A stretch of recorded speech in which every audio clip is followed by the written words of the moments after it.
Welcome to my channel, where every story pulls you into a new mystery. Every case tests your instincts, and every clue brings us one step closer to the truth. In today's case, we follow Hercule Poirot as he's called to a countryside manor, where time itself seems to have stopped, quite literally. A sundial in the garden has been freshly painted, but the hour it marks has never existed. As Poirot studies its design, he realizes it hides something far deeper than art. It's a message, one written not in numbers, but in shadows. Each ray of sunlight reveals a secret, and each secret leads him closer to the one truth the killer tried to bury beneath time itself. Stay with me till the end, because the answer to this riddle isn't found in the light, but in the darkness between the hours. So, pick up your cup of tea and get comfortable, because today's case is worth every second, until the very end. Chapter 1. The Riddle of the Painted Sundial. The sun hung low in the sky, casting long shadows across the manicured grounds of the Albright estate. The grand manor, nestled in the heart of the English countryside, stood as a monument to both opulence and history. Its ivy-clad stone walls seemed to whisper of generations long past, while the scent of roses from the well-tended garden floated in the air, mingling with the earthy aroma of fresh grass. It was the sort of place where the world outside seemed distant and irrelevant, a place where time had no dominion. Yet that very sense of timelessness would soon be shattered by a crime that would send ripples through the lives of all those who called the estate home. The scene had been set for a gathering of the most distinguished guests. The Albright family, one of the oldest and wealthiest in the region, had invited friends, acquaintances, and business associates to an exclusive summer party. The manor was alive with the soft murmur of conversation, the clinking of glasses, and the rustling of finely tailored suits and silk dresses. Music drifted from the drawing room, and the laughter of children echoed from the distant terrace. At the heart of the garden, an unusual feature drew the attention of the partygoers: a sundial, its surface intricately painted, with what appeared to be a scene of mythic proportions: goddesses in flowing robes, golden rays of sunlight, and a faint celestial alignment that seemed to speak of ancient secrets. This curious relic, part decoration, part puzzle, was as much a symbol of the Albright family's reverence for history as it was a testament to their eccentricity. It was, however, the sundial itself that would become the silent witness to an event none could have foreseen. As the evening sun dipped lower, a sudden, piercing scream broke the festive atmosphere. The guests rushed to the source of the commotion, where the sight that greeted them would haunt them for years to come. Eleanor Albright, the lady of the house, lay sprawled upon the garden path, her once beautiful face twisted in an expression of sheer terror. A crimson stain spread across the front of her lavender dress, staining the ground beneath her with a dark, ominous pool. The scene was chaos incarnate. Her husband, Charles, bent over her lifeless form, his hands trembling as he futilely attempted to staunch the flow of blood. The guests, paralyzed by shock, could do little more than stare in disbelief. The police were summoned, the guests cordoned off, and the estate quickly became a scene of subdued activity. As detectives and officers worked to piece together what had occurred, the initial investigation yielded little. No sign of a struggle, no obvious weapon, no apparent motive. Eleanor Albright had been well-liked, respected, and known for her charitable works. Her family, though wealthy, had no enemies, at least none visible to the outside world. It was only when Hercule Poirot arrived, summoned by a letter from the family solicitor, that the investigation began to take a turn. Known across Europe for his sharp mind and unparalleled attention to detail, Poirot was as much a master of human psychology as he was of logic. His reputation preceded him, and it was with quiet confidence that he stepped onto the grounds of the Albright estate. Watson, the local inspector, had already been involved in the case. But Poirot's involvement was not one to be taken lightly. The inspector had been struggling with the case, growing increasingly frustrated by the lack of progress. It was then that Poirot's eyes, sharp and discerning, began to pick apart the seemingly insignificant details that no one else had noticed.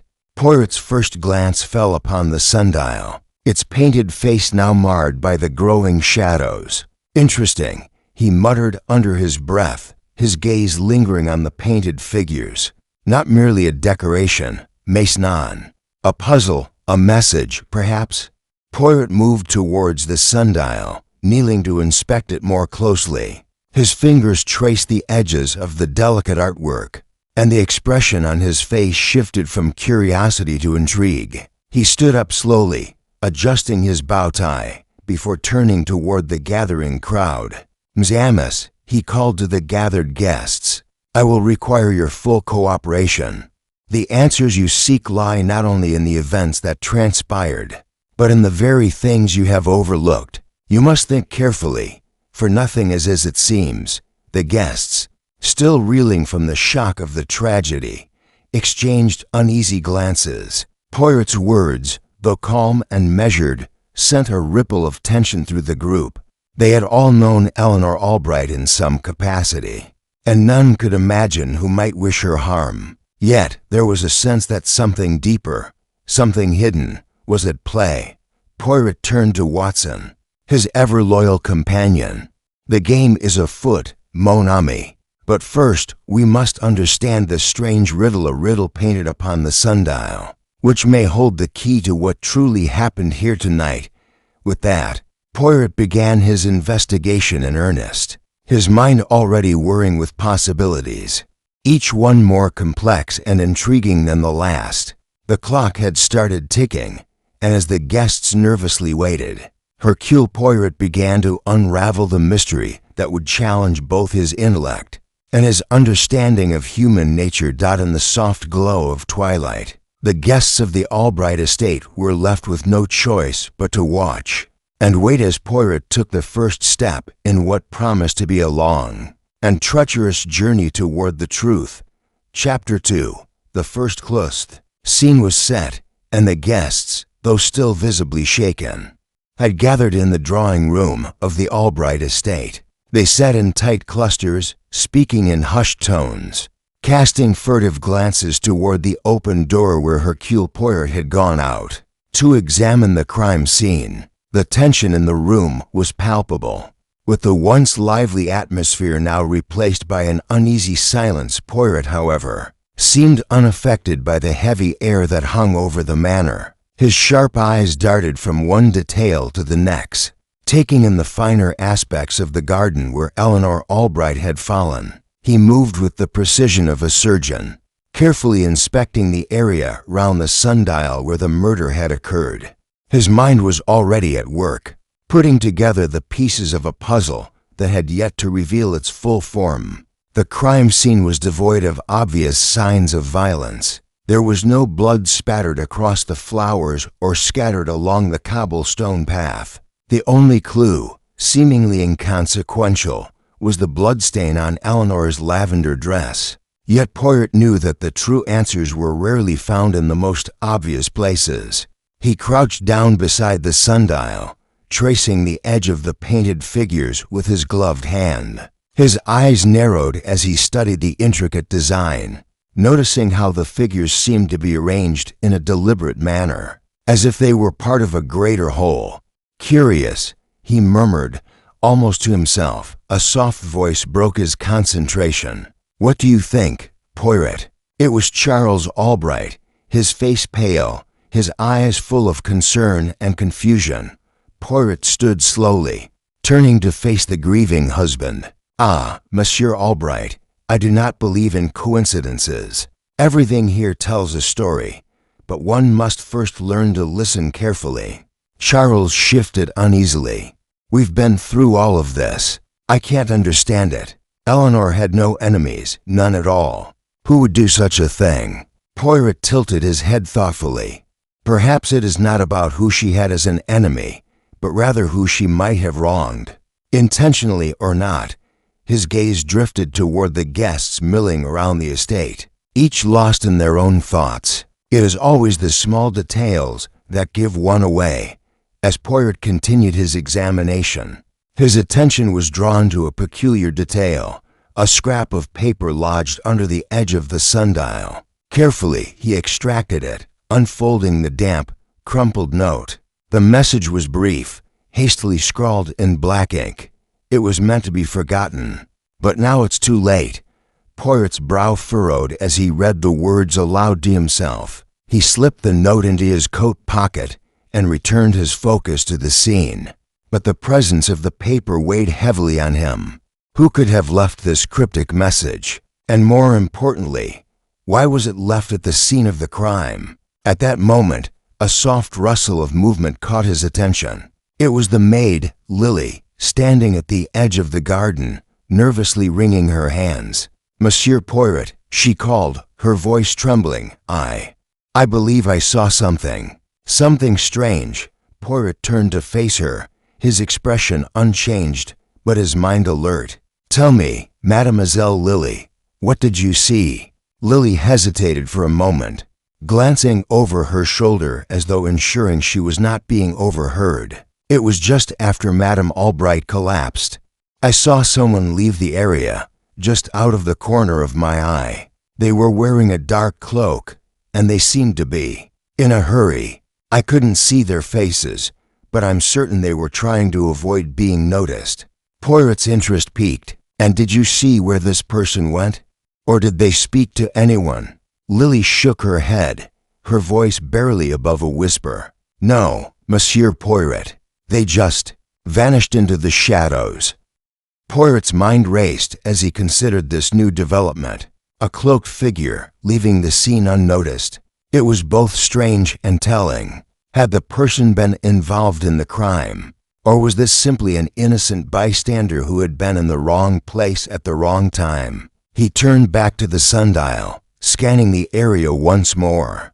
His sharp eyes caught something else, a small stone, displaced from its position on the ground. A small detail, yet important. Poirot crouched to examine it. It had been moved deliberately, as though someone had stepped on it and disturbed the ground. He carefully placed the stone back into its original position, and for a moment, a fleeting thought crossed his mind. Could it be connected to the crime? Poirot stood and turned toward the house. "I must speak to your guests, Monsieur Albright. Each of them may have seen something that they have yet to share." Charles nodded, still looking lost. "Please, Poirot, find out who did this. My wife didn't deserve this." Poirot gave him a reassuring nod, his mind already turning over the facts. "Indeed, monsieur, but we must remember, the truth is never as simple as it seems. We must peel away the layers one by one." As Poirot entered the drawing room, he observed the assembled guests, each one lost in their own thoughts. Some wore expressions of grief, others of confusion, and a few appeared almost to calm, as if they were hiding something. He took a mental note of their reactions, silently analyzing each person in turn. It was the small things that often betrayed the truth. His gaze fell upon several familiar faces. There was Isabel, Eleanor's sister, who seemed oddly preoccupied with her drink.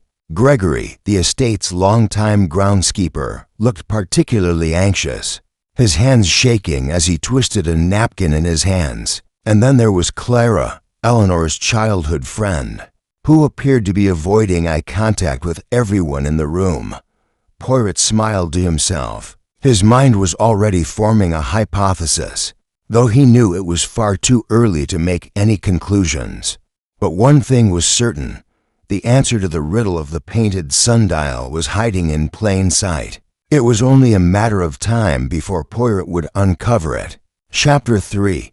The gathering of suspects. The drawing room was a far cry from the bustling garden, yet it held its own kind of tension. Poirot had spent several minutes silently studying the faces of the guests, noting the small reactions that others might miss. His eyes moved methodically across the room, a silent observer of human behavior. He was, after all, A man who knew that the smallest slip and involuntary glance, a tight smile could unravel the truth.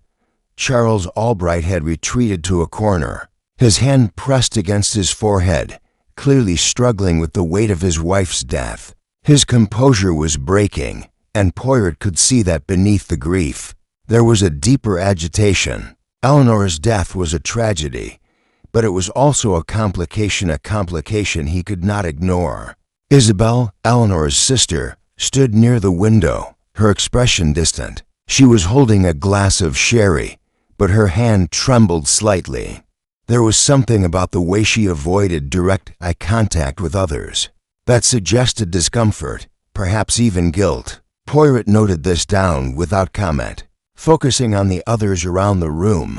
Gregory, the estate's groundskeeper, was by the fireplace, his gaze fixed downward, as though searching for something on the floor. He was a tall man with rough hands, worn by years of outdoor labor. His nervousness was apparent in the way he shifted from foot to foot. At one point, his eyes met Poirot's, but the brief glance held a certain tension, a knowing, as if he had seen too much or had something to hide. Clara, the childhood friend of the deceased, was seated on the chaise longue, her hands clasped tightly in her lap. She was pale, her lips pressed together as if holding back tears or, perhaps, words. She hadn't spoken much since the discovery of the body, but Poirot could sense a certain resistance in her demeanor. She had known Eleanor longer than anyone in the room, and yet her reticence made her an enigma. Lastly, there was Lily, the maid who had reported seeing the cloaked figure by the sundial. Her eyes were wide with anxiety, darting from one guest to the next as if expecting someone to accuse her. Poirot had been careful with her. She was young, likely frightened, and probably less involved than she seemed. But that didn't mean she had no role in the unfolding drama. Poirot stood at the center of the room for a moment, observing them all as they shifted uncomfortably in their places. Then, with a deliberate, almost ceremonial movement, he spoke. "Monsieur and Mesdames, I must ask you to remain here for a time. The investigation cannot proceed unless we understand each other fully. There are things that I have seen already, clues that will require your cooperation. Your cooperation, mind you, not just for the law, but for the truth." The words fell heavily in the room, and for a long moment, no one spoke. Poirot's gaze swept across the room once more before he continued. "I will now begin with the most important question. Who among you had a reason to harm Madame Albright? I do not seek petty excuses, nor will I accept vague answers. What I need are the truths you have hidden from me. There is no use in pretending that you are unaware of the weight of your actions." He waited, letting his words settle. The silence stretched, thick and uncomfortable. Charles was the first to speak, though his voice cracked with emotion. I don't know. Eleanor was loved by everyone. She had no enemies, none that I knew of. But Monsieur Albright," Poirot interjected, his voice calm but firm, "you forget that we often do not see the enemies who hide closest to us. You may have been blind to them, but I assure you they were there. For now, I will accept your words at face value." Isabel's eyes flickered with what appeared to be relief, but Poirot did not miss the way her fingers tightened around the glass of sherry. He would come back to her later. Gregory shifted uncomfortably and, when asked, spoke with a slight rasp in his voice. "I've worked for the Albrights for over 20 years. Eleanor, she was kind to me, but I've seen things, sir. People come and go, and sometimes they don't always show what's inside. But I don't know anything about why this happened." "Not really." Poirot nodded, though his mind whirred. "You have been in the company of many, Monsieur Gregory. But what of the night? Did you hear anything unusual?" The man's eyes darted nervously. "Nothing, sir. I heard the laughter from the party, but nothing that stood out." Poirot's gaze moved to Clara, who had remained silent, watching the others. Her demeanor had not changed, but Poirot could detect a subtle tension in the way her hands clenched. "Mademoiselle Clara," Poirot said, his voice gentle yet insistent. I see that you have not spoken much, but surely you must know something. Eleanor was your closest friend. Can you tell me of any quarrels, any disagreements? Clara's lips parted as if to speak, but no words came. Her gaze lowered to the floor, as if searching for something to ground her. No, she finally said, her voice barely a whisper. Eleanor and I, we never fought, but she wasn't the same in the days before it happened. There was something different about her, but I couldn't place it. Poirot studied her carefully. What do you mean, mademoiselle? What was different about her? Clara hesitated, her brow furrowing. She seemed distant, quiet, as though she were hiding something. I don't know. I didn't want to ask. Poirot nodded slowly, storing the information for later. There was clearly more to Clara's relationship with Eleanor than met the eye finally. He turned his attention to Lily, who was still standing in the corner. Tell me, Mademoiselle Lily, Poirot asked gently, you mentioned a cloaked figure near the sundial. Did you see anyone else around at the time? Lily nodded quickly, her voice a near whisper. Yes, sir. Someone was there. I couldn't see their face, but they were moving quickly, as though they didn't want anyone to see them. They went toward the east side of the garden, and I couldn't catch up. I didn't know what to do. Poirot raised an eyebrow. And yet you did the right thing by coming forward, mademoiselle. You may have seen something crucial. With that, Poirot stood, his gaze sweeping over the room once more. Now we have the beginning of a story, Ms. But remember, this is only the beginning. We have not yet uncovered the truth, and it will take all of us to unravel it. He gave a small, reassuring smile, though it held a certain steel within it. You must be honest with me, for I assure you, the truth will come to light soon enough. It always does. Chapter 4. Poirot Arrives's tension in the drawing room was growing thicker. A tangible thing, like smoke in the air. The guests exchanged furtive glances, as if they could sense the weight of Poirot's scrutiny bearing down on them. Yet, in this sea of unease, Hercule Poirot remained as calm and composed as ever, his sharp eyes scanning every detail of the room, every shift in posture, every flicker of hesitation. He had asked the questions he needed to ask, and now Poirot moved to take control of the situation. His mind was already working through the maze of contradictions, half-truths, and misdirections that his guests had provided. But one thing was certain: the path ahead would not be an easy one. The sound of soft footsteps heralded the arrival of the officer from the local constabulary, Sergeant Jenkins, who entered the room with a report in hand. He was a stout man with a round face that showed little sign of the usual confidence one might expect from a police officer. Yet his posture straightened when he saw Poirot's gaze fall upon him. Monsieur Poirot, the sergeant began, his voice low and formal. We've completed our initial search of the grounds, but there's little to go on. Nothing's out of place beyond what we've already discovered. Poirot nodded thoughtfully, a small smile playing at the corners of his lips. Sergeant Jenkins, it is not the obvious things that reveal the truth, but the things that lie hidden, that others overlook. Have you considered the sundial, for instance? The sergeant looked puzzled. The sundial, sir? Indeed, Poirot replied, his gaze returning to the windows that looked out onto the garden. A peculiar object, is it not? It does not belong in a typical garden, yet here it stands, painted with figures that seem to call to the past. And as you know, the victim was found near it. I wonder, Ms. Amos, if the answer lies not in the body of Madame Albright, but in the very object that lies beside her. Sergeant Jenkins was about to speak when Poirot raised a hand, signaling him to remain silent. Poirot's mind was still unraveling the threads of what had transpired, his methodical thinking sifting through the evidence like grains of sand. It is not for you to worry about the details, Sergeant. You have done well so far. But I must turn my attention to the matter of the guests. I believe that it is here, in this very room, where the next clue will surface.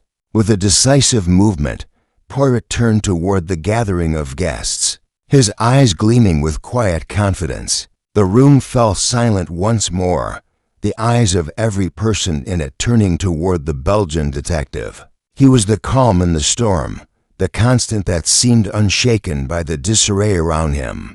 "Monsieur and mesdames," Poirot began, his voice now taking on a tone of authority that demanded attention. "I have asked you questions, but now I will ask you something more. I need you to trust me. The time for half-truths is over. The truth is hidden among you, and I will find it, no matter how carefully it is concealed." He paused, his gaze sweeping across the room once more. Isabel, Gregory, Clara, and Lily all seemed to have a part to play, though what part that was, Poirot was not yet ready to say. His fingers lightly touched his chin as he considered the matter further. "I will need to speak with each of you again," he continued, "but first, I wish to examine something that might shed more light on our mystery. The sundial, Mzamas. It calls to me. I believe it holds the key to understanding what happened here." The guests exchanged uncomfortable glances. They had all noticed Poirot's fascination with the sundial, but none had thought to connect it to the murder. To them, it was merely a piece of decor, an old family heirloom that seemed out of place in the modern world. But Poirot, as always, saw things others missed. He turned to Sergeant Jenkins once more. "Please, my good sergeant, see that no one leaves the room. I shall return shortly. I must study the sundial in greater detail." With that, Poirot exited the drawing room, his footsteps measured and deliberate, as if he had all the time in the world. His mind was already racing ahead, piecing together fragments of conversation, half-remembered glances, and the faintest details. The sundial might very well hold the answers, but there was no such thing as a simple object in Poirot's world. Everything had its purpose, every item had a story, and every detail was part of a larger narrative. As Poirot stepped out into the garden, the evening air was cool against his skin. He paused for a moment, inhaling deeply, his mind shifting into its familiar investigative rhythm. The sundial loomed before him, its painted figures now seeming more ominous than decorative. The shadows of the evening had lengthened, casting an eerie glow over the scene. The sundial, still standing resolutely, appeared almost defiant against the backdrop of a darkening sky. Poirot's fingers brushed lightly over the stone, his eyes narrowing as he focused on the smallest of details, the chipped paint along the edge of the stone, the way the light caught certain angles of the figures. There was something deliberate in its construction, something out of place. His eyes flicked back to the garden, to the spot where Eleanor Albright had fallen. There, amid the quiet stillness, he could almost hear the faint echoes of the past, the whispers of secrets that had been long buried.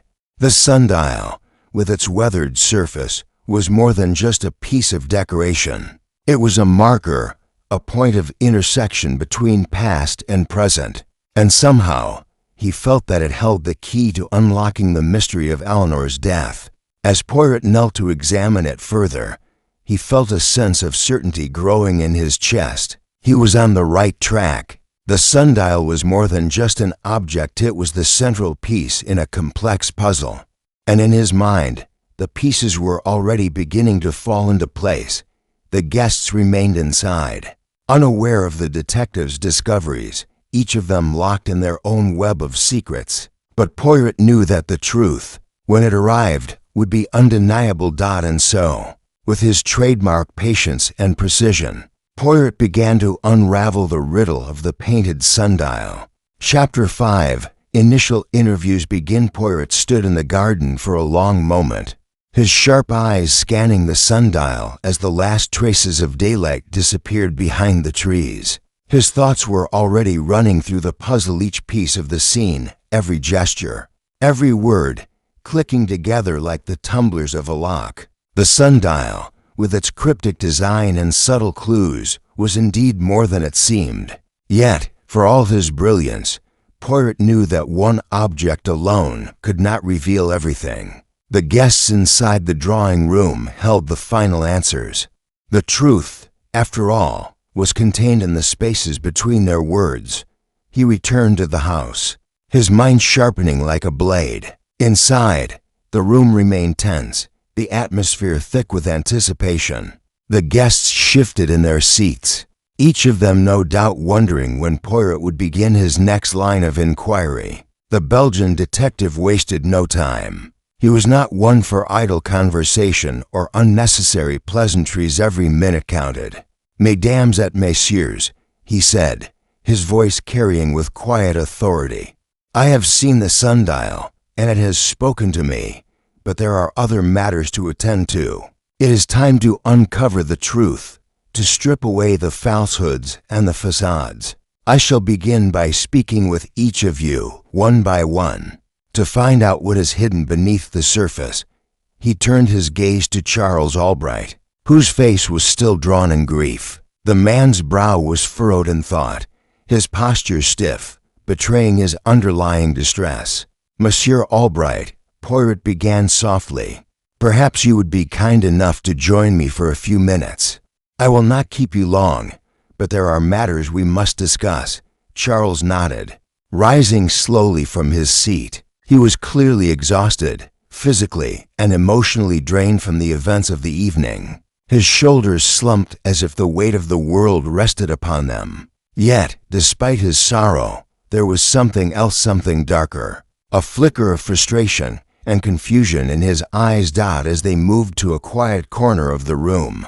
Poirot gave Charles a moment to collect himself. The detective's demeanor remained as calm as ever, his piercing gaze never leaving the man's face. "Monsieur Albright," Poirot began again, his voice steady but probing, "you told me earlier that you did not believe Eleanor had any enemies, that she was well liked by all. But I must ask you to think carefully. Could there have been something you overlooked? Something your wife may have been involved in that you did not know about?" Charles flinched slightly, as though the question had struck him like a physical blow. He hesitated, his eyes flicking toward the other guests.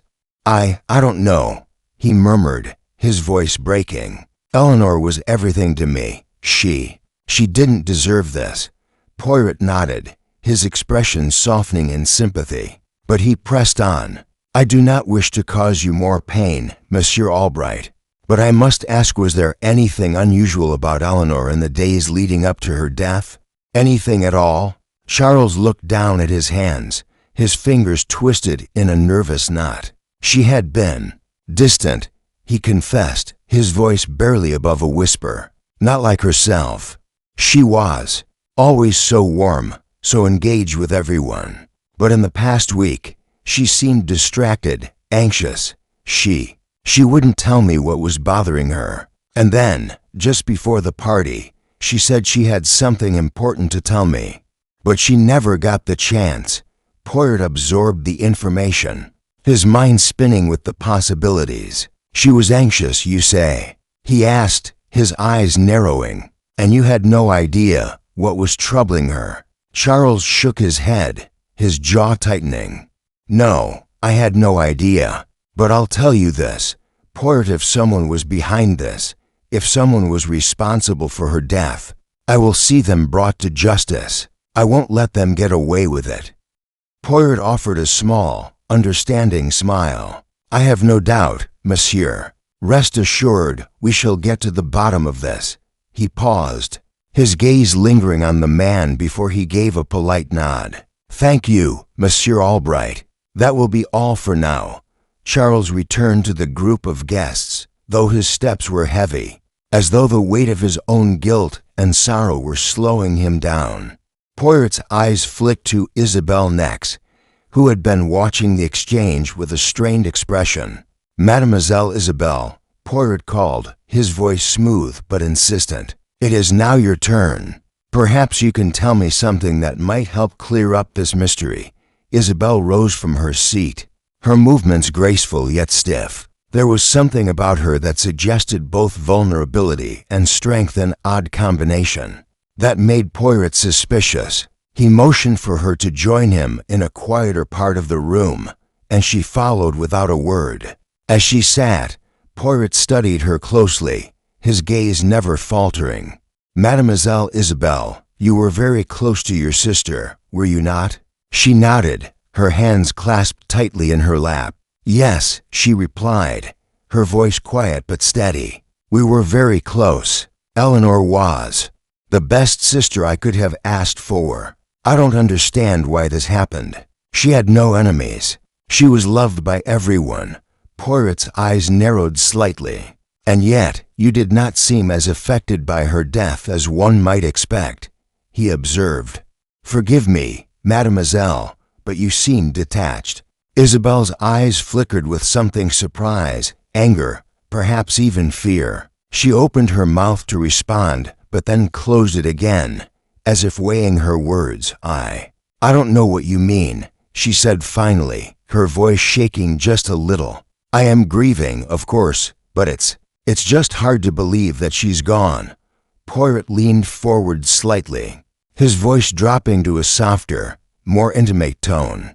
"You are hiding something, Mademoiselle Isabelle, something that has to do with your sister. You must tell me what it is, or this case will remain unsolved." For a long moment, Isabelle stared at him, her lips trembling. Then, with a deep breath, she spoke, her voice barely a whisper. "There was a man who was always around her. I didn't like him, Poirot, but Eleanor insisted he was harmless." Poirot's interest piqued. "A man? Who was he?" Isabelle hesitated before answering, the words seemingly caught in her throat. "I don't know his name, but he was a stranger. He always came around when no one else was looking. Eleanor. She never told me who he was, but I could see the way she looked at him. There was something about him that made me uncomfortable." Poirot leaned back, his mind whirring with the new information. A mysterious man, a hidden relationship. The pieces were beginning to align, but the question remained: who was this man? And what role had he played in Eleanor's death? "Thank you, mademoiselle," Poirot said, his voice calm but filled with purpose. "You have been most helpful." Isabelle nodded, her face pale but resolute. As she returned to the group, Poirot's mind raced, considering the new lead. The case had taken a new turn, but the truth was still far from clear. However, Poirot knew one thing for certain: he was getting closer. Chapter 6. The first false-led evening had stretched long, but Poirot's mind was sharp as ever. His investigation had begun to take shape, yet each new revelation seemed to open more doors, each of them leading him into more questions. The answers were coming, but they were tangled in a web of confusion, contradictions, and carefully constructed lies. It was, as Poirot had always believed, the nature of the human heart to hide its true motives beneath layers of charm, fear, or indifference. But he would peel those layers away, one by one. He was seated now, contemplating the new information Isabelle had provided about the mysterious man in Eleanor's life. The fact that Eleanor had hidden him so well from the family was troubling. It suggested something more than just a simple affair. But Poirot would not rush to conclusions. There were too many loose ends still to tie before he could dwell on that any longer. A sudden interruption broke his train of thought. Gregory, the estate's longtime groundskeeper, had requested an audience, and it was now his turn to speak with Poirot. The man appeared, as always, a little on edge, his clothes slightly disheveled, his hands trembling as they fidgeted with his cap. His anxiety was almost palpable, and Poirot observed it carefully, knowing that it was often the nervous ones who had the most to hide. "Ah, Monsieur Gregory," Poirot said, offering him a polite smile. "You have information, I trust, or perhaps there is something you have been meaning to share with me." Gregory hesitated, casting a quick, furtive glance at the other guests before sitting down opposite Poirot. His rough hands gripped the armrest of the chair tightly. as if trying to hold on to something more than just the seat. His eyes darted nervously around the room, as though expecting someone to appear out of the shadows at any moment. "I didn't mean for any of this to happen," Gregory muttered, his voice low. "I've been working for the Albrights for years, monsieur. I never meant for anything bad to come of it, but sometimes things just get out of hand, don't they?" Poirot studied the man with intensity, but he did not speak, allowing Gregory the space to continue at his own pace. Gregory was clearly struggling with something, his words trailing off into silence, as if he was unsure of how to proceed. "It was the night of the party," Gregory continued, his voice trembling more now. "I was in the garden, just tidying up, when I heard something strange, a noise like something shifting, something heavy moving on the ground. I thought it was just the wind at first, but when I looked up, I saw a shadow moving near the sundial. I couldn't see who it was.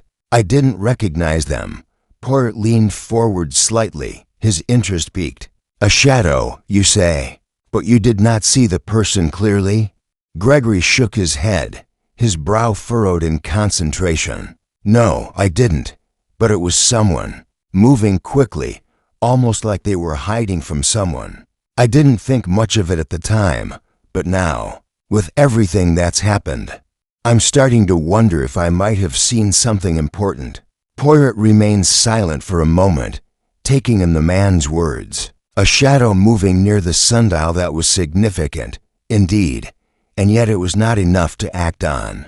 His mind was already racing, filtering through the possibilities. It could be anything. After all, someone sneaking away from the party, someone trying to avoid being seen, but the timing of it, the fact that it had been near the sundial, was it coincidental to ignore. "Did you recognize the person's clothing?" Poirot asked gently, keeping his tone neutral. "Perhaps the way they moved.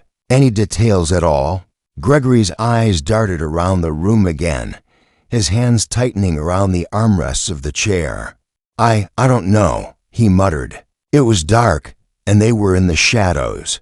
All I could see was that they were wearing a cloak, maybe, or something to cover their face.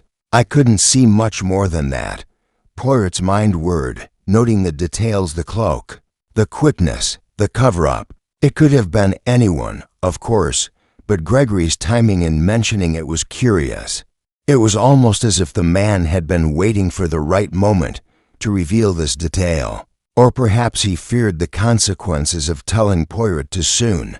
"So, Monsieur Gregory," Poirot said, straightening in his chair, "you saw someone in the garden that night, near the sundial. You couldn't identify them, but they were cloaked. And this person, you believe, could be connected to the crime?" Gregory shifted uncomfortably. "I didn't think so at first, but now, I'm not so sure. It all feels like a tangled mess, monsieur. If you're asking me if I think this person is the one who hurt Madame Albright, I don't know, but something doesn't sit right with me. I didn't hear any shouting or struggling, just that noise."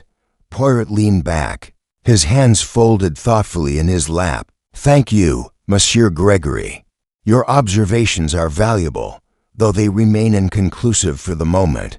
Please don't worry, I will find out more about this person. It is simply a matter of time." Gregory nodded, but there was still something in his eyes, something that said he wasn't quite finished speaking, though the rest of his thoughts remained locked away. He stood, his movements stiff, and left the room without another word. As Poirot watched him go, a curious sense of unease crept over him. Gregory's account didn't add much to the case, but it did raise a red flag. A cloaked figure in the garden, lurking near the sundial. This was the first real lead that had come to light, but it was frustratingly vague. The night was full of shadows, and without more specifics, it would be difficult to make sense of it. Poirot turned his attention back to the gathering. The room was quiet, each person lost in their own thoughts, but Poirot could sense a shift in the atmosphere. He was getting closer to the truth, but the web of lies had only begun to unravel. The guests were hiding something, and soon enough, Poirot would uncover what it was very well. He muttered to himself, "The pieces are beginning to align, but it is still too early to judge. We shall see what the next step reveals." His mind was already turning over the next move, what, or rather, who, would be revealed next. Chapter 7. The psychological gamut. Next morning came slowly, with the pale light filtering through the large windows of the Albright estate. The garden, once vibrant with evening festivity, now lay quiet, almost eerie in its stillness. Poirot had not slept much. His mind had been buzzing with the tangled threads of the case. Each new piece of information seemed to bring him closer, but the true picture remained frustratingly out of reach. He had, however, made up his mind on one thing. It was time to shift his approach. The guests were now scattered throughout the estate, though not one of them was beyond Poirot's reach. In fact, he had already planned his next steps with meticulous care. It was clear to him now that the key to solving the mystery was not in the evidence alone, but in the psychology of the suspects. Each of them had a motive, hidden beneath layers of deception and fear, and Poirot, with his sharp understanding of human nature, knew just how to pry open those layers. He gathered the group in the drawing room, his presence commanding attention as he entered. The guests, weary from the events of the previous day, had not expected Poirot's arrival so early, and the air in the room was thick with unease. They were waiting for something, anything that would bring clarity to the situation, and Poirot intended to provide just that. "Mesdames et messieurs," he began, his voice calm but firm. "I have spent much time thinking about this case, and I have come to a conclusion. But in order to move forward, I must ask each of you to do something very difficult, something that will require honesty. I must ask you to reveal the truth." A collective shiver ran through the room, though none of the guests dared speak. Poirot was not a man known for asking questions lightly, and his tone made it clear that this would be no ordinary inquiry. He walked to the center of the room, his hands clasped behind his back, surveying the faces of each person in turn. "I know that some of you have been hiding things from me," he continued, "and while I do not believe that anyone here is an outright murderer, I know that some of you are withholding crucial details. Now is the time to come clean. The more you delay, the more difficult it will become for you." Isabel's eyes shifted nervously, and Gregory, standing near the fireplace, clenched his fists at his sides. Clara sat in silence, her hands tightly folded in her lap, but there was a flicker of something in her eyes of fear that was unmistakable. Poirot turned first to Clara. "Mademoiselle Clara," he said, his voice gentle but penetrating, "you are Eleanor's closest friend, are you not? You must have known her better than anyone. But tell me, mademoiselle, what has happened to her? What was she hiding from the rest of us?" Clara's face paled, and for a moment, she seemed lost in her thoughts. She opened her mouth, then closed it again, unsure of how to proceed. The silence stretched, heavy and uncomfortable. Finally, she spoke, her voice shaking. "I don't know what she was hiding. I wish I did, but she had become so secretive in the days before her death. She was distant, withdrawn. She would not tell me what was troubling her. She was different." Poirot nodded slowly, his gaze never leaving her face. "Different how, mademoiselle? You must be more specific." Clara hesitated, her hands trembling. She spoke of someone, a man, but she didn't say who. She said she was afraid, but she wouldn't explain why. I tried to get her to tell me more, but she wouldn't." Poirot's mind raced. A man, and yet Eleanor had not confided in her friend?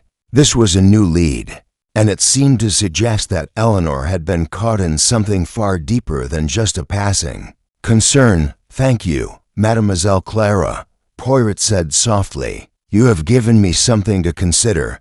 He turned toward the others. "But there is more to this. We must continue, and I will not rest until I understand what happened here." He turned next to Gregory, whose nervous energy had only intensified since the earlier conversation. "Monsieur Gregory," Poirot said, his tone turning sharper. You seem troubled. More so than the others. You have admitted to seeing something the night of the crime, yet you continue to withhold other details. What is it that you are not telling me? Gregory stiffened at the question, his eyes darting to the ground. He shifted uneasily, unwilling to meet Poirot's gaze. I already told you everything I know, he muttered, his voice low. Poirot's expression hardened. You have told me what you want me to hear, Monsieur Gregory. But I know there is more to this. You were the last one to see the victim alive, weren't you? You were in the garden, near the sundial. And yet, you seem unwilling to provide any real details. Why? Gregory looked as though he might collapse under the weight of Poirot's words. His hands shook, and his breath quickened. Finally, he broke down. I didn't mean for any of this to happen, he said, his voice cracking. I just wanted to get rid of her. I didn't mean for it to go this far. Poirot leaned in, his eyes narrowing. Get rid of her? What do you mean? Gregory hesitated, his face contorting in shame. She was going to expose me. Eleanor knew what I had been doing behind the scenes, the things I had been hiding. She had found out about the money, about the debts I owed. I thought if I could just get her out of the way, everything would be fine. But then I lost control. Poirot's mind raced. Gregory had a motive, but it seemed too obvious, too simple. The groundskeeper was desperate, but was he truly capable of murder? Was this the man behind it all? You must understand, Gregory pleaded. I never meant to kill her. It was an accident, just a push, a fall, and she was gone. But I didn't know what to do. So I ran. Poirot took a step back, his mind churning. You ran, he repeated softly, almost to himself. But the question remains, Monsieur Gregory. Did you act alone, or was there someone else involved? Gregory's face went ashen, and he shook his head in disbelief. I don't know. I thought it was just me. But if there's someone else, someone who's been watching, waiting, then maybe I'm not the only one who's been hiding something. Poirot studied him carefully, the pieces of the puzzle clicking together, though the picture was still incomplete. Gregory's confession had opened a new door, but the truth was still hidden, wrapped in layers of fear, guilt, and deception. With a quiet sigh, Poirot turned to the rest of the guests. You see, Ms. Amos, he said, his voice filled with a quiet intensity. What I suspected is now clear, but we are not finished. There is still more to uncover. The game, Poirot knew, was far from over. Chapter 8. A secondary mystery. Confession from Gregory had sent a ripple through the group, leaving the room heavy with unspoken thoughts. His words seemed to have cracked open a door, but just beyond it, more shadows lurked. Poirot had listened attentively, but he was far from finished. Gregory's admission about the accident was only part of the story, and Poirot knew there was something more beneath the surface. His mind was already racing, connecting dots that no one else could see. The pieces were scattered, but Poirot had always known that the key to solving a case lay in understanding the human nature that connected them. His job was never just to follow the trail of evidence. It was to break down the walls of human behavior and uncover the truths people were desperate to keep hidden. He had gathered the suspects again. The drawing room now was tense as a taut rope. Poirot could sense the discomfort in the air as they waited for his next move. The time for questions had arrived, and this time, Poirot knew he would need to provoke the guests, lay traps that would reveal their true nature. Mesdames et messieurs, Poirot began, his voice steady and authoritative. We are at a crossroads. No, you have all given me fragments, pieces of the puzzle, but I need more. I need to understand the full picture, and for that, I must ask each of you to confront your own truths. There was a long, uncomfortable silence. Poirot turned first to Gregory, who had been visibly shaken by the earlier interrogation. Gregory's eyes shifted nervously, his hands gripping the armrest of his chair. His gaze darted to the others. But Poirot's eyes remained fixed on him. "Monsieur Gregory," Poirot said, his voice calm but piercing, "you told me about a conversation you overheard in the garden near the Sundial. A conversation between Eleanor and someone else. You mentioned hearing anger, but you did not know who the other party was." Gregory opened his mouth, but no words came. His face reddened with shame. Poirot leaned in just slightly, his eyes narrowing. "Who else was in the garden that night? Monsieur Gregory? Was there anyone else you saw? Anyone who might have overheard the conversation as well?"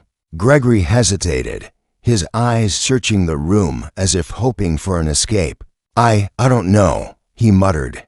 "I didn't see anyone else. I wasn't paying attention to anyone but the voices, but it sounded like they were arguing." Poirot didn't flinch, though his mind was already whirling.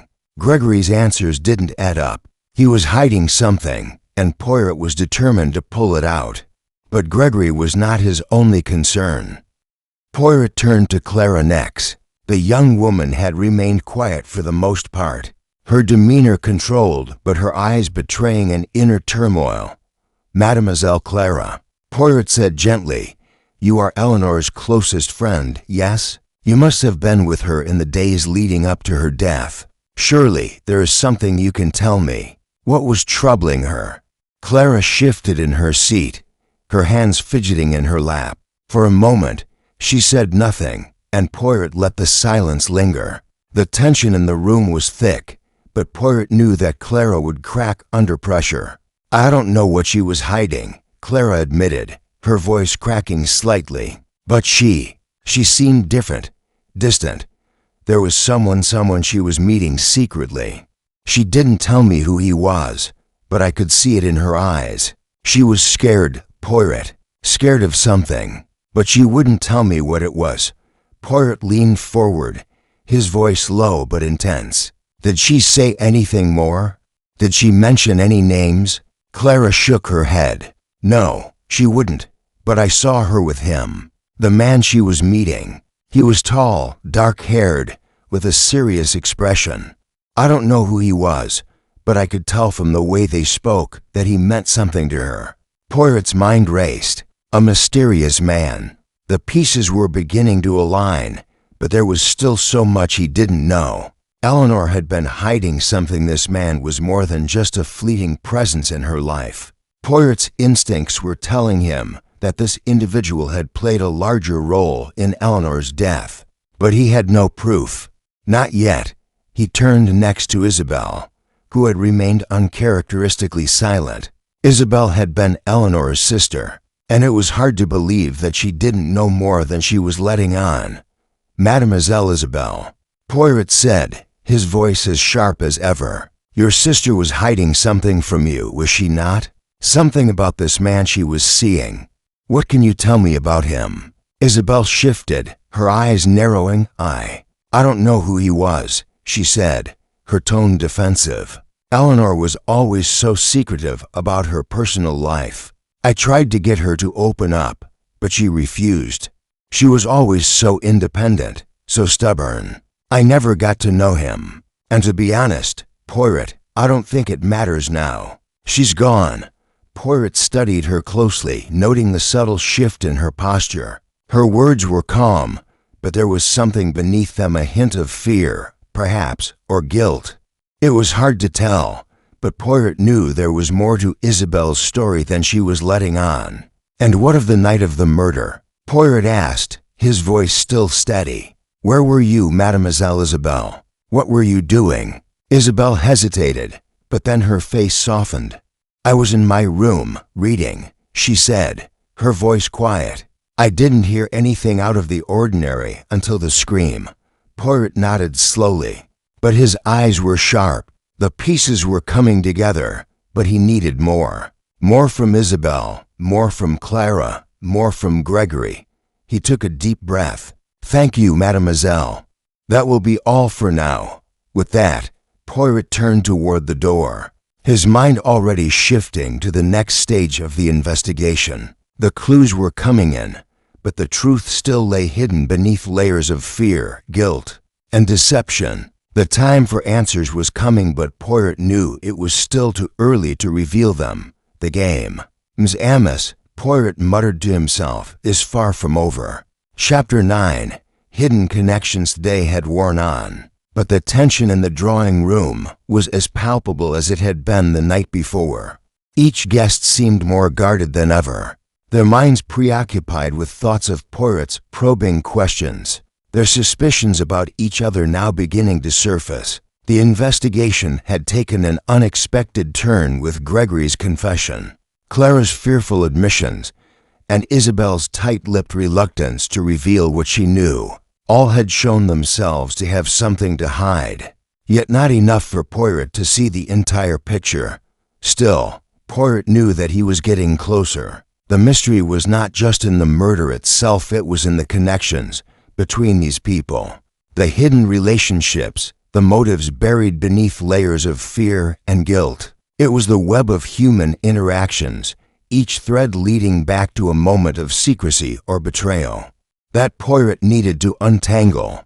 The Belgian detective spent the better part of the afternoon in quiet contemplation, his mind racing through the facts and the lies, piecing together the puzzle that seemed, with each passing moment, more complicated than he had originally anticipated. His thoughts turned once again to the mysterious man that had been mentioned, the man Eleanor had been secretly meeting. There was something about this individual that felt central to the case, but as of yet, no one had been able to offer more than vague descriptions and cryptic remarks. Poirot knew the next step. He needed to understand the connections between the guests themselves. It was time for the next round of interviews, but this time, the questions would not just be about the murder, they would be about each suspect's relationship to one another, their histories, their past actions. He needed to understand who could have had the most to gain from Eleanor's death, and more importantly, why they had been so desperate to keep their secrets hidden. He began with Isabel, whose silence the previous evening had been as telling as any confession. As he entered the drawing room, he could see her sitting by the window, her posture stiff, her hands tightly clasped in her lap. The vulnerability she had shown during the earlier questioning had vanished, replaced by a cool, almost calculated demeanor. "Mademoiselle Isabel," Poirot began, his voice calm but insistent, "I wish to speak with you again. We have spoken of your sister, but now I must ask you about yourself. You said earlier that Eleanor had been distant in the days before her death. I believe there is more to this than you have told me." Isabel's gaze flickered to the floor, and for a brief moment, Poirot thought she might refuse to answer. But then, with a quiet sigh, she looked up at him. "Eleanor, she was everything to me," Isabel began, her voice steady but laced with sorrow. "But in the days leading up to her death, I saw something in her. She had changed, and not just because of the man she had been meeting. There was something else, a distance, an unease I couldn't quite place." Poirot nodded, leaning slightly forward, encouraging her to continue. "What do you mean by distance, Mademoiselle Isabel? Did she speak to you about any particular fear, or perhaps someone she had wronged?" Isabel hesitated, her lips trembling before she spoke again. "There was a time, several months ago, when Eleanor started spending more time away from the house. She wouldn't tell me where she was going, who she was meeting, but she changed. She became guarded. She wasn't the same person I had grown up with." Poirot's mind was already processing this information. "You suspect someone else, then? Someone from her past, perhaps?" Isabel's eyes narrowed, her voice dropping to a whisper. "I don't know, but I do know this: Eleanor was not herself. And there was one person, one man, who always seemed to be around when she was in this state." Poirot's interest piqued. "Tell me more about this man. Did you know him?" Isabel shook her head slowly. "No, but I saw the way she looked at him. It was like she was caught in something she couldn't escape. She never told me who he was, but I could see it in her eyes." Poirot's thoughts moved quickly. Eleanor had been hiding something, and Isabel had been aware of it. But was this man the key to the entire mystery? Or was there something else, something that even Isabel herself didn't understand? As Poirot continued his questioning, he saw a flicker of understanding cross Isabel's face, but she quickly masked it, covering her thoughts with a carefully cultivated mask of indifference.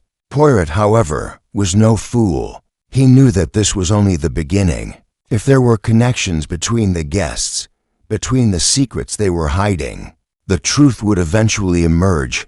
Poirot thanked Isabel and left her to her thoughts.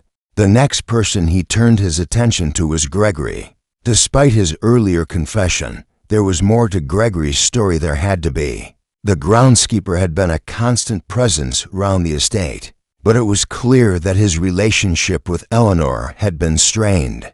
To say the least, Gregory was pacing nervously near the door, his back stiff, his hands clenched tightly in front of him. He looked up as Poirot approached, his face pale, his eyes wide with a mix of anxiety and fear.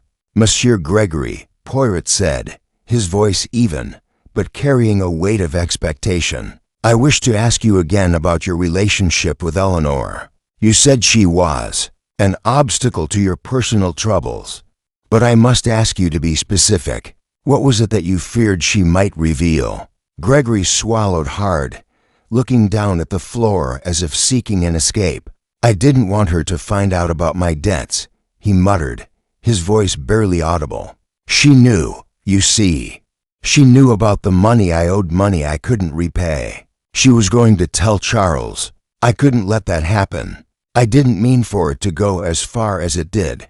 Poirot took a step forward, his expression softening. "You feared exposure, Monsieur Gregory. But you didn't act alone, did you?" Gregory's eyes widened, and for a moment, it seemed as if he might collapse under the pressure. "No, I didn't," he whispered.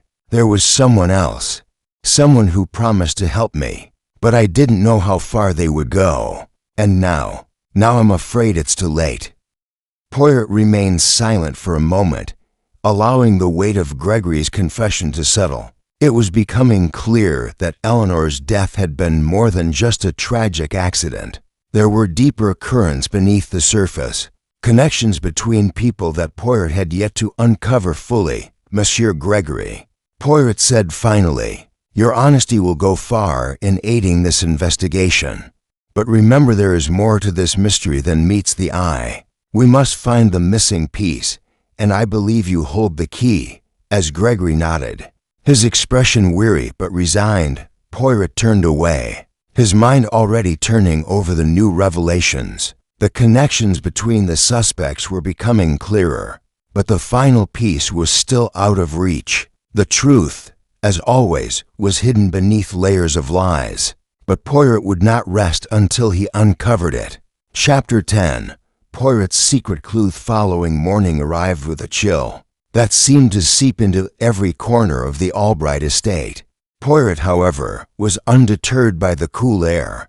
Inside the manor, the silence was oppressive, the guests still shaken from the previous day's revelations. The clues, however, had not yet come together. There was something still hidden beneath the surface. Poirot's mind was already racing through the details, trying to connect the scattered fragments of the puzzle dot as he reviewed everything in his mind. One element stood out: the sundial. It was more than just a garden ornament. It was part of the mystery, and Poirot felt certain it held the key to unlocking the truth. He had already noticed something odd about it: the painted figures, the unusual symbols, and the message left on the ground. The more he thought about it, the more he realized it was not just decorative. It was deliberate. Poirot had spent the previous evening in quiet contemplation, but now he felt the urgency of time pressing against him. He needed more, and he knew where to look. He made his way outside. The garden bathed in the soft light of morning. The sundial stood tall, unchanged, but to Poirot's eyes, it was laden with meaning. As he approached, his eyes were drawn to the ground near the base of the sundial.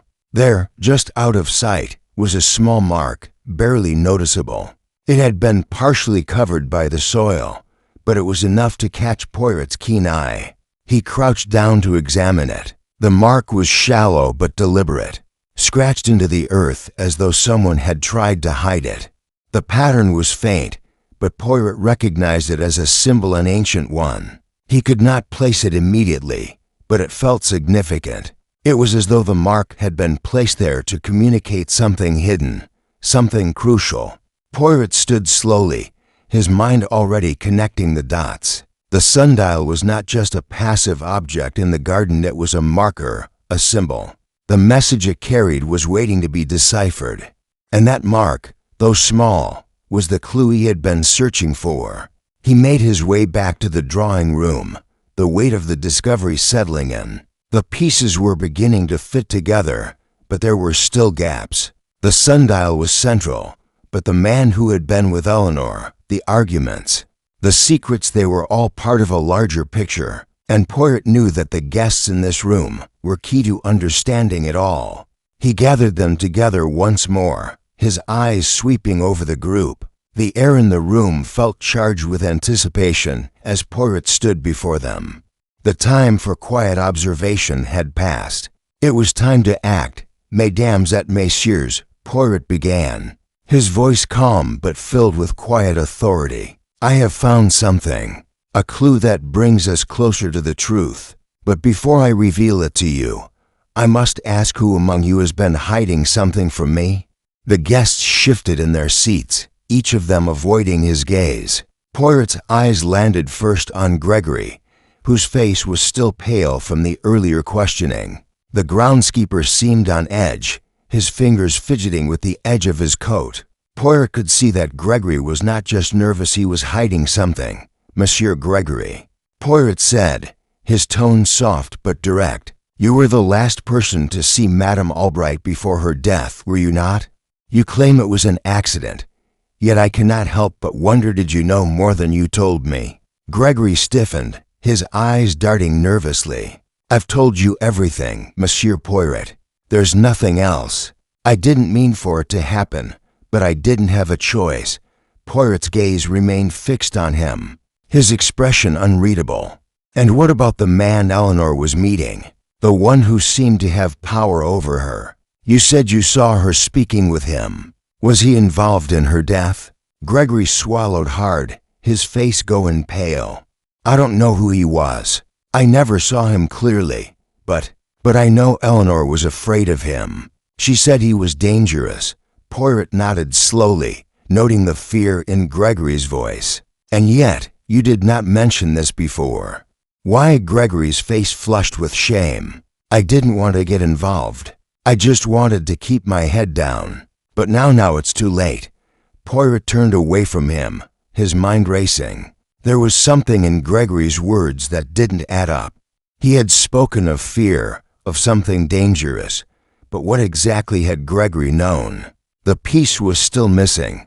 Poirot then turned to Clara, who had remained mostly silent. Mademoiselle Clara, he said, his tone gentle but firm, you are Eleanor's closest friend. You must know something more. She confided in you, did she not? Tell me about the man she was meeting. Did you ever see him? Clara hesitated, her eyes flickering nervously. I don't know who he was, she said finally, her voice soft. But I saw them together, a few times. She seemed changed when he was round. He was tall, dark-haired. She said he wasn't important, but I knew. There was something she wasn't telling me. Poirot's mind worked quickly. Eleanor had been hiding something significant.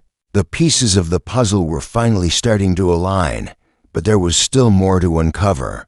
The symbol near the sundial, the mystery man, the fear Gregory had spoken of, it was all connected. But to what end? He took a step back, his thoughts racing.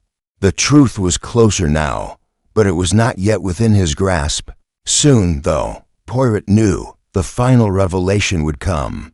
And when it did, the mystery of Eleanor Albright's death would finally be solved. Merci, Msamus, Poirot said quietly. The time for hiding is over. Soon, all will be revealed.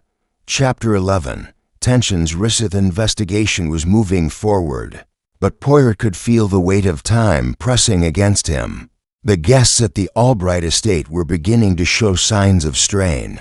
Some were slipping into self-imposed silence, others were showing signs of distress, and a few were becoming increasingly defensive. Their nervousness was palpable, and Poirot knew that with every passing hour, the tension in the room would only grow. He had already made significant progress in understanding the dynamics between the suspects. Gregory had confessed his fears. Clara had revealed the unsettling changes in Eleanor's behavior, and Isabel's reluctance to share what she knew was more revealing than any admission could have been. The sundial, the mark near its base, and the mysterious man Eleanor had been seeing all seemed connected. But Poirot knew that something deeper was still at play. The truth was not yet fully uncovered. It was still hidden beneath the masks of each person in the room. As the day wore on, Poirot decided it was time to confront the guests once more. He needed to apply psychological pressure to see who would crack under the weight of suspicion, who would reveal their true nature when the stakes were raised. His next step was to methodically challenge each guest's credibility and loyalty to the truth. But this time, he wouldn't be asking direct questions. He would force them to reveal themselves through their actions, their body language, their subtle betrayals. The drawing room was filled once more, and the guests had gathered, looking more apprehensive than ever. Poirot stepped into the center of the room, his eyes scanning each individual with an intensity that made it clear that he was prepared to expose their secrets. Mesdames et messieurs, Poirot began, his voice calm but filled with unspoken authority. I trust you all know that the investigation has not yet reached its end. We have only begun to scratch the surface of what happened the night of Madame Albright's death. But I believe it is time for a new approach. He paused, letting the silence settle in before continuing. The truth is like a fragile thread, Ms. Amos, and the more we pull on it, the more it unravels. But beware, for with every pull comes the risk of breaking it completely. And when that happens, all of you will be exposed for what you are hiding. The words hung in the air, thick with meaning. Poirot's gaze lingered on each person, watching for the slightest flicker of fear, guilt, or nervousness. The guests shifted uncomfortably in their seats, their expressions betraying their unease. Poirot turned first to Isabel, who had been quiet since their last conversation. Mademoiselle Isabel, he said, his voice steady. You have remained remarkably composed throughout this investigation, but you have not yet fully explained your relationship with your sister. There are things you have not shared, things that could change everything. Perhaps now is the time to tell me, did you know about Eleanor's secret meetings? Did you know about the man? Isabel's eyes widened slightly at the question, but she did not answer immediately. Instead, she looked down, her hands gripping the edge of her chair. Poirot's gaze never wavered.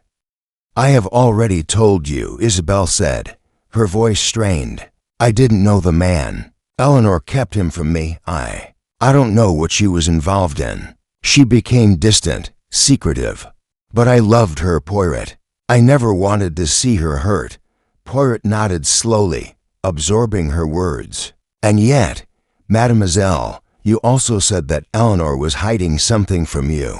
She had become afraid, you said. Could it be that you are hiding something as well? Could it be that you know more about this man than you are letting on? Isabel shifted in her seat, her discomfort now evident. But before she could respond, Poirot turned to Gregory, who had been watching the exchange with an unreadable expression.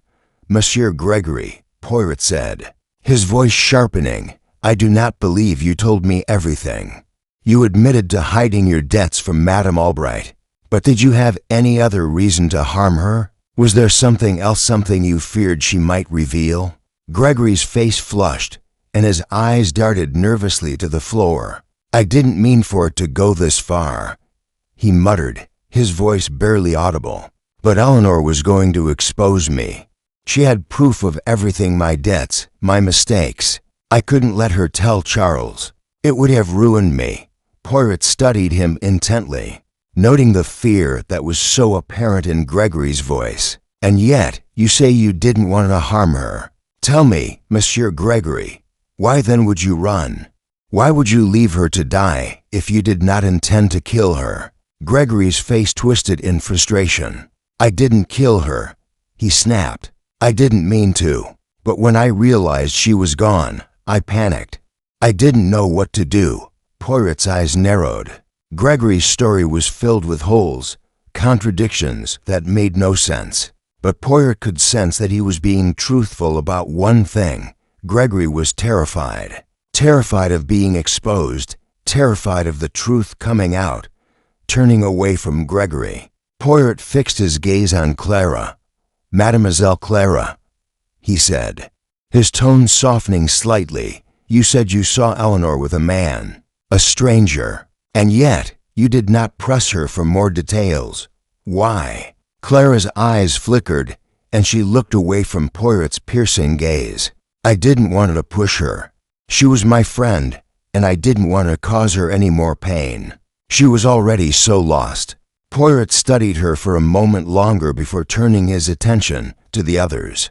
The room was charged with tension now, each guest feeling the weight of Poirot's questions, his suspicions. There's much more to this story than any of you are telling me, Poirot said, his voice low but firm. The truth will come to light, I am certain. But it will only do so if you all stop hiding behind your lies. The room fell into silence, but Poirot could feel the pressure mounting. He was getting closer to the heart of the mystery. Soon, he knew, the final pieces would fall into place. Now, Ms. Amos, Poirot said, his gaze sweeping the room one last time. The game is nearing its end, but there are still questions to answer and answers to be found, and I will not stop until I have uncovered them all. The guests shifted nervously, knowing that Poirot was not one to be deterred. The truth was coming, whether they were ready for it or not. Chapter 12. The confrontation days following Poirot's latest round of questioning were heavy with anticipation. The atmosphere at the Albright estate had become more strained, each guest watching one another with furtive glances, every conversation now tainted by the knowledge that Poirot's sharp mind was always observing. The Belgian detective had succeeded in drawing out the fear, the guilt, and the unspoken truths from his suspects. But now the pieces of the puzzle were beginning to coalesce in a way that made the final confrontation inevitable. Poirot had been in his study all morning, revisiting his notes and reviewing the evidence. The sundial, with its cryptic symbol, the whispered conversations in the garden, the confessions, and the evasions, everything seemed to point toward a single conclusion. And yet, Poirot was not ready to reveal it. Not just yet.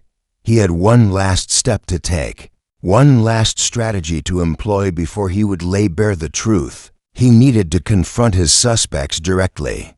It was time to break the tension, to see who would fold under the pressure, who would reveal themselves, and who would persist in their deception. The guests were gathered again in the drawing room, the air thick with an unspoken understanding. Poirot's entrance was met with silence, but this time, there was no unease, just the heavy certainty that whatever was to come next would change everything. Monsieur et Mesdames, Poirot began, his voice calm but edged with the quiet authority that had become his trademark. I have asked you many questions over the past days. I have listened to your answers, and I have watched your reactions. But now it is time for the final revelation. It is time to confront the truth. He paused, allowing the weight of his words to settle over the room. The guests shifted uncomfortably, their eyes darting toward one another, but none of them spoke. Poirot turned toward Gregory first, the man who had confessed his financial troubles and his fears of being exposed. Monsieur Gregory, Poirot said, his tone firm but not unkind. You told me that you acted out of desperation. You feared that Madame Albright would expose your debts, your mistakes. But your actions that night, they do not align with your story. You did not simply panic when you saw her dead, you ran. You did not stop to help, to explain. Why? Gregory's face turned pale. He shifted in his seat, his hands twisting together. I didn't know what to do. It was too late. I couldn't bring her back. I was just trying to protect myself. Poirot studied him for a moment before moving on. But protection alone does not explain everything, monsieur. You told me that Eleanor had discovered your debts. Yet you have failed to explain why you were near the sundial that night. What were you doing there? What else was happening in that garden? Gregory opened his mouth to speak, but no words came out. He looked at Poirot, then at the other guests, before his gaze dropped to the floor. The truth was too much for him to bear, and yet he could not escape it. Poirot's attention moved to Clara, who had been silent throughout the questioning. Mademoiselle Clara, he said, his voice softer now. You told me that Eleanor had changed in the days before her death, that she had become distant, secretive. You said you overheard her speaking to someone in the garden, someone she feared. Clara flinched at the mention of the conversation. I didn't want to eavesdrop, she said quickly, her voice shaky. But I heard her arguing with a man. She was afraid of him. I could tell. I just didn't know what to do. I thought it was better not to get involved. Poirot's gaze softened. He could see the conflict in her eyes, the guilt, the fear of having failed her friend when she needed her most. Mademoiselle Clara, you must understand that silence in the face of fear often leads to far worse consequences. Eleanor was in danger, and you knew it. Clara looked down at her hands, her face paling. I know, she whispered. I should have done something. Poirot nodded, his expression thoughtful. But he did not press her further. He would return to Clara later, when the time was right. For now, he turned to Isabel, the one who had been the most elusive, the most careful in her words. Mademoiselle Isabel, Poirot said, his tone measured. You are the one who has kept the most distance. You claim to have known little of your sister's secret life. Yet I cannot help but feel that you know more than you have told me. What were you hiding, mademoiselle? Why have you been so reluctant to speak the truth? Isabel's eyes flashed, and for a moment, Poirot saw the mask crack, but she quickly regained her composure, folding her hands neatly in her lap. I've already told you everything, she said, her voice cold. I loved my sister, Poirot. I didn't know about the man. I didn't know anything until it was too late.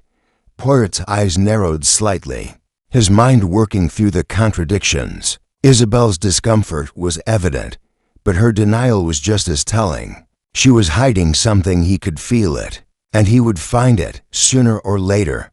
Finally, Poirot turned to the group, his gaze sweeping over all of them. The room was heavy with unspoken words, each person now questioning the others. The air was thick with tension, and Poirot knew the time had come.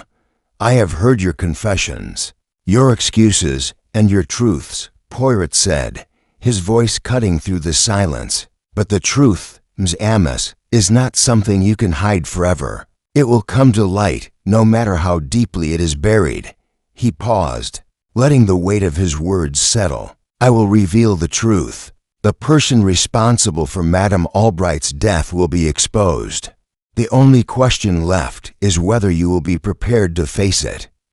The room was silent once more, and Poirot's gaze remained fixed on each of the guests in turn. They had no choice now but to face the consequences of their actions. The final confrontation was at hand, and Poirot was ready to see it through to the end. Chapter 13. A desperate attempt to escape. Tension in the room was palpable. Poirot's words had lingered in the air, leaving the guests uneasy, their every movement under close scrutiny. His gaze swept across the room, resting for a moment on each suspect. They were trapped in the web of suspicion that he had carefully spun, but none of them seemed willing to admit to the truth. Poirot knew it was only a matter of time before one of them would break.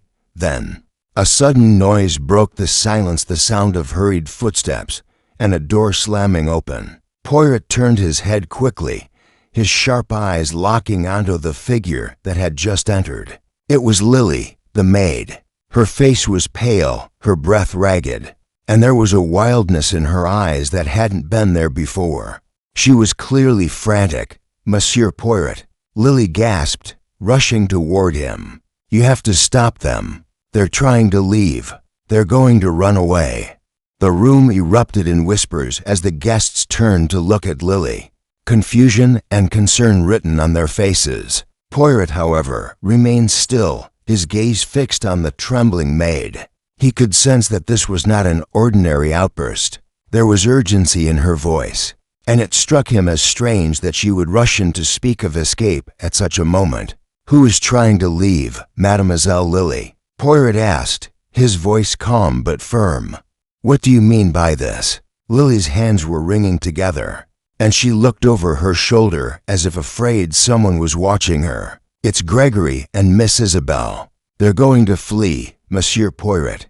I saw them trying to leave through the back gate. They know they're caught. They know you're getting too close. You have to stop them." Poirot's eyes narrowed. This was unexpected. Gregory, with his financial troubles and guilt, had been a likely suspect in trying to escape. But Isabel? Why would she attempt to flee now, after all this time? "Monsieur Gregory and Mademoiselle Isabel?" Poirot repeated. "Are you certain?" Lily nodded vigorously, her eyes wide with panic. "Yes, monsieur. I saw them leaving. They were in such a hurry, trying to get out before you can find out what they've done. They're guilty, I know it. You have to stop them." Poirot paused, his mind processing the new information rapidly. He could not allow anyone to leave now, especially not after everything that had been revealed. The suspects had grown desperate, and this act of fleeing only confirmed what Poirot had suspected all along. They were hiding something deeper, something they feared would soon be exposed. "Merci, Mademoiselle Lily," Poirot said, his voice soft but filled with resolve. "You have done well to come forward. I will attend to this matter now." Lily nodded and stepped back, her chest still heaving with the effort of speaking. Poirot turned toward the door, his mind already racing ahead, formulating his next steps. He could not waste any more time. Gregory and Isabel had made their move, but Poirot was determined not to let them escape before the truth was revealed. "Monsieur et mesdames," Poirot said to the remaining guests, his voice firm and commanding, "you will stay here while I go and resolve this. The truth is near, and it will not be long before the full picture is clear." The guests exchanged uncertain glances, but none of them spoke. They were all too aware that the moment of truth was fast approaching, and the detective was not one to be underestimated. Poirot turned on his heel and exited the room, his steps brisk and purposeful. Outside, the estate was quiet, the gardens stretching out before him. He could see the back gate in the distance, and he knew that was where Gregory and Isabel would attempt to leave. Poirot's mind was set, and he had no intention of letting them flee. Not now, not when the truth was so close. With a final glance at the manor, Poirot quickened his pace. His thoughts focused on the task ahead. The game was nearly over, but before he could expose the truth, he would need to confront the two who were trying to escape the inevitable. Chapter 14. The final piece falls into place. Poirot moved quickly through the grounds of the Albright estate, his mind focused and sharp. His steps were purposeful, but his thoughts were racing. Gregory and Isabel's attempt to escape had confirmed his suspicions. The game was no longer about coaxing confessions from the guests. Now, it was about catching them in the act, ensuring that the truth could no longer be concealed. The back gate loomed ahead, quiet and secluded from the rest of the estate. Poirot's keen eyes scanned the area as he approached, his senses heightened. He knew that if Gregory and Isabel had indeed chosen this route to flee, it was only a matter of time before he caught up with them. They were desperate, and in their desperation, they would make mistakes. As Poirot neared the gate, he saw the figures just ahead, their movements hurried and furtive. Gregory, his face drawn and pale, was almost at the gate, his hand reaching for the latch. Isabel was a few paces behind him, glancing nervously over her shoulder. She looked more composed than Gregory, but there was something in the way she held herself tight, restrained, that made Poirot's suspicions grow stronger. "Ah, Monsieur and Mademoiselle," Poirot called out, his voice firm and steady. "I believe we have reached the end of our little game." Both of them froze at the sound of Poirot's voice, their bodies tensing in unison. For a moment, there was only silence, the stillness of the morning broken by the rustling of leaves in the wind.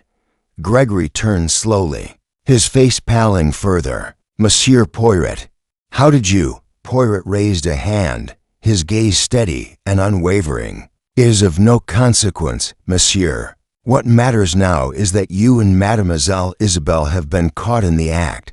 Isabel stepped forward, her expression defiant, though the fear in her eyes betrayed her. "You don't understand, Poirot. You don't know what you're asking. We were trying to escape. Yes, but not because we killed Eleanor. It's because we knew you would uncover things that were better left in the past." Poirot's gaze softened slightly, though his voice remained firm. "Ah, but the truth, Mademoiselle Isabel, has a way of coming to the surface. Whether you wish it or not, you are not the first to try to run from it, and you will not be the last. But mark my words, those who hide from the truth only delay the inevitable."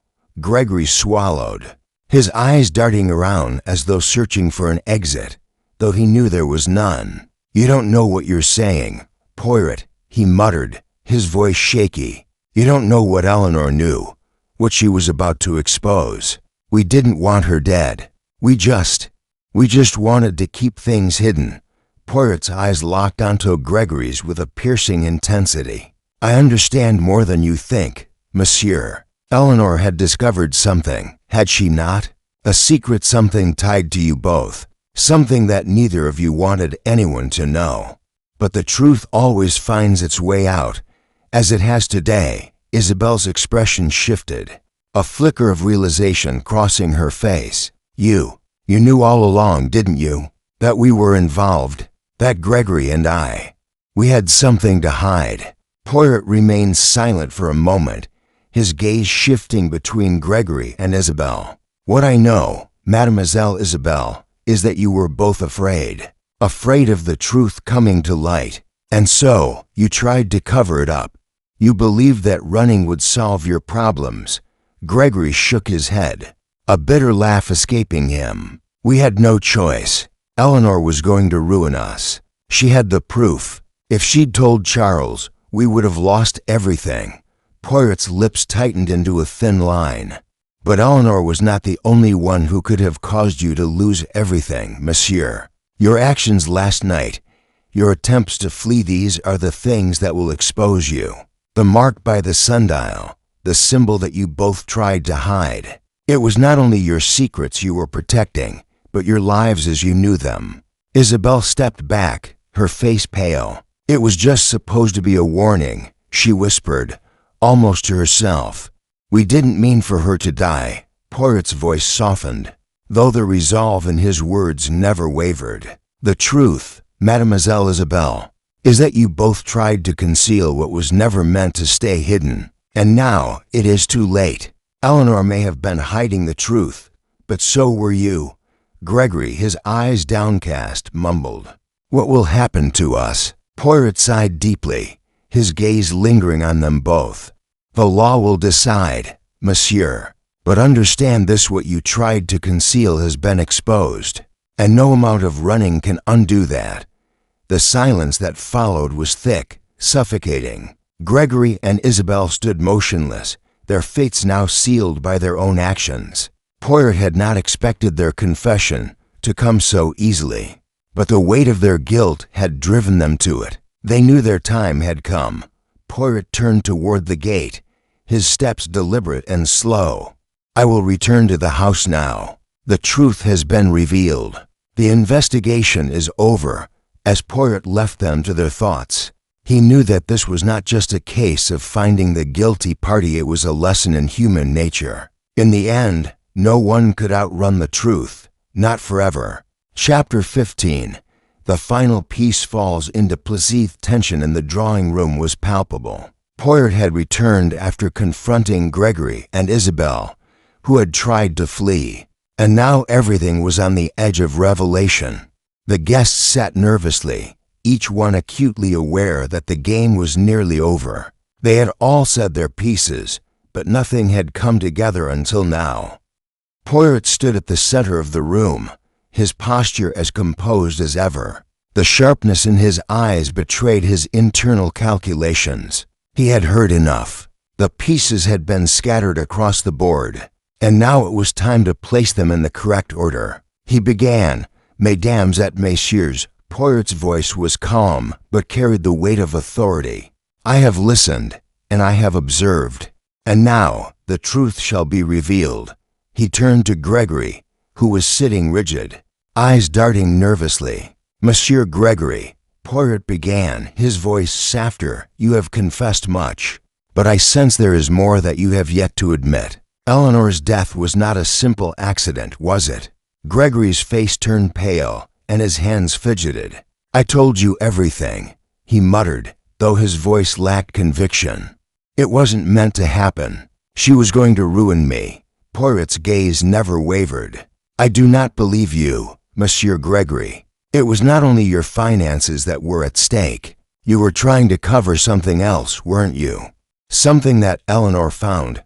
Gregory's face twitched, and he looked down, unable to meet Poirot's eyes. I didn't want her to ruin everything I've worked for, he said quietly. I just wanted it all to go away.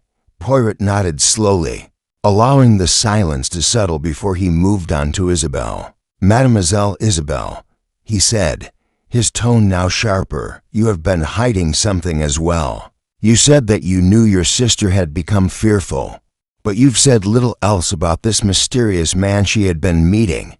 Isabel's eyes flickered, and for a moment, she seemed to shrink under Poirot's gaze. I didn't want to believe it, she whispered. She became secretive, yes, but I didn't ask. I didn't want to know. Poirot pressed further, his voice gentle but insistent. And why, mademoiselle? Why did you not ask? Why did you allow her to face this alone? Isabel shifted uneasily in her chair. I was afraid, she admitted, her voice cracking. Afraid of what she was involved in. I didn't want to believe she could be in danger. Poirot's eyes softened for a moment before he continued. But you knew something, Mademoiselle Isabel. You knew enough to be afraid. The room fell silent again, the weight of Poirot's words sinking in. Isabel's hands were trembling now, and Gregory's face remained frozen in fear. The truth was being laid bare, piece by piece, and neither of them could escape it. Poirot's gaze swept across the room. And what of the rest of you? He asked, his voice cutting through the stillness. What part did you play in this? Everyone here has been hiding something, but it is time for all of you to face what you've done. The guests sat still, avoiding eye contact. The air was thick with tension as Poirot allowed the silence to continue, letting each person reflect on their role in the events that had unfolded. Poirot stood tall, his voice resolute. I have uncovered the truth. Gregory acted in desperation, fearing exposure, but his actions did not go unnoticed. Isabel, you tried to protect him, but in doing so, you became complicit. And the rest of you, your silence has only aided in hiding the truth. Gregory and Isabel exchanged looks, their faces pale and drawn, knowing they had no more excuses left. The weight of Poirot's revelations had stripped them of their defenses. The truth had come to light. Poirot's eyes softened slightly. The law will decide your fate, he said, his voice firm but not without a hint of compassion. But understand this, the truth cannot be hidden forever. It will always find its way to the surface. With that, Poirot turned and made his way toward the door. The investigation was over, and the truth was no longer a mystery. He had exposed what lay beneath the surface, hidden fears, secrets, and lies. But as he stepped out, the guests remained motionless. each caught in the moment of realization that the game was finally finished. Chapter 16. The revealed guests sat frozen in their seats, their faces pale and full of fear. The tension in the room was almost unbearable, as if everyone was waiting for Poirot to finally expose the truth. He had already laid out enough for them to understand that the web they had woven was about to unravel. Poirot stood still, his eyes scanning the room. He could sense the guilt hanging in the air, the collective weight of the secrets they had all kept. Now, it was time for the final revelation. Mesdames et messieurs, Poirot began, his voice calm but carrying the full weight of authority. I believe we are at the end of this journey. All the pieces are now in place. The truth is no longer a mystery, it is clear, and it will no longer be hidden. He turned toward Gregory, who was sitting rigid, his eyes downcast. Monsieur Gregory, Poirot continued, his tone unwavering, you have confessed much, but the truth goes further than you have admitted. You feared exposure of your debts, your lies, but there was more. Eleanor was not the only one you needed to silence. Gregory's eyes flickered with shame, his hands trembling. I didn't want to kill her, Poirot, he whispered, his voice shaking. I just wanted to keep everything from falling apart. Poirot nodded slowly, absorbing his words. But in trying to hide your fear, monsieur, you exposed yourself. You acted in desperation, and that desperation led to her death. Gregory fell silent, the weight of Poirot's words pressing down on him. Poirot's gaze shifted to Isabelle. Mademoiselle Isabelle, he said, his voice now cutting through the air. You tried to protect your brother, but in doing so, you became complicit in this tragedy. You allowed your own fear to control you, and in doing so, you failed your sister. Isabelle opened her mouth to speak, but no words came. She lowered her eyes in defeat. Poirot knew she had already realized the depth of her actions. And what of you, Mademoiselle Clara? Poirot turned his attention to the young woman, who had remained mostly silent throughout the questioning. You knew Eleanor's secrets. You knew she was afraid, yet you did nothing. You knew she had something to hide, and you did nothing. Clara's eyes filled with tears as she looked down at her lap. I should have done something, she whispered. I should have stopped her from getting involved with him. I didn't want to believe what she was telling me, but I should have helped. Poirot allowed her words to sink in before he spoke again. Your silence, Mademoiselle Clara, your refusal to act, contributed to the end of her life. You allowed her to face her fear alone. Clara's shoulders shook with silent sobs, but Poirot did not look away. He had seen too much to be moved by her emotion now. And so, Poirot continued, we come to the final piece of the puzzle. The truth has been hidden for too long, but now it is clear. You, Monsieur Gregory, you acted to protect your secrets, and you, Mademoiselle Isabelle, tried to protect your brother, and Mademoiselle Clara, you were too afraid to help. The guests looked down, unable to meet Poirot's gaze. There was no denying the facts now. The game was over. Poirot took a deep breath before speaking his final words. The law will decide what happens next, but the truth, Ms. Amos, will no longer be hidden, and none of you will escape its consequences. He turned on his heel and walked toward the door, leaving the guests in stunned silence. They had all been exposed, their actions laid bare for all to see. The mystery was over, and Poirot had solved it. But the consequences of their choices would linger long after the case was closed.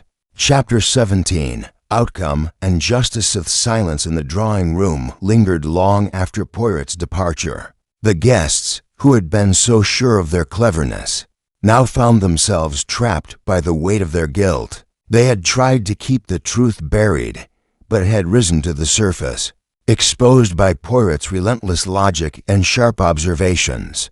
None of them had expected it to end this way. Gregory sat with his head in his hands, his breath shallow. His confession had come too late, and there was no going back now. Isabelle stood by the window, staring out at the rain, her face a mask of resignation. Clara sat in a chair, staring at the floor, her mind lost in the weight of what she had failed to stop. Each of them knew that their actions, whether by omission or commission, had led to the tragic death of Eleanor Albright. The clock on the wall ticked steadily, each second a reminder of the time slipping away. Soon, the authorities would arrive, and the law would take its course. The truth was out, but its consequences were just beginning. Isabel was the first to speak, her voice barely more than a whisper. "What happens now?" she asked, her eyes not leaving the window. Poirot's words echoed in the room, heavy and final. "The law will decide what happens next." But Isabel knew it was not just the law that would pass judgment. They had already been judged, each in their own way, by the detective's keen insight. The law would merely formalize it. Gregory looked up, his face pale, his eyes red from hours of silent anguish. "I never meant for it to go this far," he said, his voice cracking. "I didn't want her to die. I just couldn't face losing everything." Isabel turned to him, her expression unreadable. "But you did lose everything, Gregory. Not just money. You lost your sister, your conscience, and now your future." Clara spoke up, her voice small. "We all lost something. We lost Eleanor, and we lost the chance to make things right." She paused, her eyes meeting Gregory's. "And none of us can take that back." The words hung in the air, each one carrying the weight of regret. Gregory looked at Clara, his face stricken. "You're right. I didn't think of that. I only thought of myself." There was a long silence as the truth settled over them, each person caught in their own web of guilt and realization. There were no more excuses, no more lies to hide behind. The damage had been done, and the consequences could no longer be avoided. Soon, the sound of footsteps echoed down the hall. The officers had arrived. Poirot had already done his work, and now it was time for the law to take its course. As the door opened, the police officers entered, their presence marking the final chapter of this case. The guests remained seated, the weight of the moment too much to bear. None of them moved, none of them spoke. As the officers took their statements and began to process the scene, Poirot entered behind the officers, his presence calm yet filled with quiet authority. He had done what he set out to do. He had unraveled the tangled web of lies, and the truth was now clear. He looked at the guests one last time, his expression unreadable. "The law will take it from here," Poirot said quietly. "But remember, Ms. Amos, it is not just the law that judges us. It is our own consciences, our own guilt, that weighs most heavily." And with that, Poirot turned and walked out of the room, leaving the guests to face their fate, their secrets now fully exposed. Chapter 18. The closing remark. The state, once filled with laughter and festivity, now stood quiet and still under the muted gray skies. The final chapter of the investigation had unfolded, and with it, the consequences of the choices made by those in the room had become all too real. Gregory and Isabel had been taken into custody, and Clara, though not directly involved in the murder, had been left to reflect on her own inaction. The law would soon take its course, but the shadows of the past would never be fully erased. Poirot, however, was not one to dwell on outcomes alone. His role had been to reveal the truth, but he understood well that the final act of justice was not just a matter of law. It was about the people and human nature that led to the crime. He had brought the guilty parties to the surface, but the moral implications of the case were something that would linger in the hearts of those involved. As the officers left the estate, taking Gregory and Isabel away, Poirot stood by the large window overlooking the garden. The rain had stopped, but the air was still heavy, a lingering sense of finality in the atmosphere. He watched the few remaining guests, Clara and Isabel's elderly aunt, who had remained in the background throughout the investigation, quietly move about the house, processing the aftermath in their own way. Clara, who had once been so full of life, now looked as though a great weight had been placed on her shoulders. The guilt of knowing she had kept silent for so long, the fear of what might have been prevented, hung around her like a cloak she could not cast off. She had been a spectator in Eleanor's life, too afraid to interfere when she could have. Now she was left with the consequences of that silence. Poirot turned toward her, and with his usual precision, he took a few steps toward the chair where Clara sat. She did not look up, but Poirot could sense the regret, the unease, emanating from her. "Mademoiselle Clara," Poirot said softly, his voice surprisingly gentle, "you have been carrying the weight of this case, though you did not strike the final blow. Your silence, your hesitation, those were as much a part of this tragedy as any other action." Clara looked up slowly, her eyes red-rimmed and heavy with exhaustion. "I know, Monsieur Poirot. I knew she was afraid, and I knew something was wrong, but I didn't want to face it. I was so afraid of losing her, of losing everything. And now I've lost her anyway." Poirot nodded, his expression thoughtful. "It is easy to believe that silence will protect us, but in truth, silence often seals our fate. Eleanor may have been the one who paid the ultimate price, but each of us has been touched by what happened. You, Mademoiselle Clara, will carry this with you, as we all carry the scars of our own actions." Clara stared down at her hands, the weight of Poirot's words sinking in. "And will I ever be able to forgive myself?"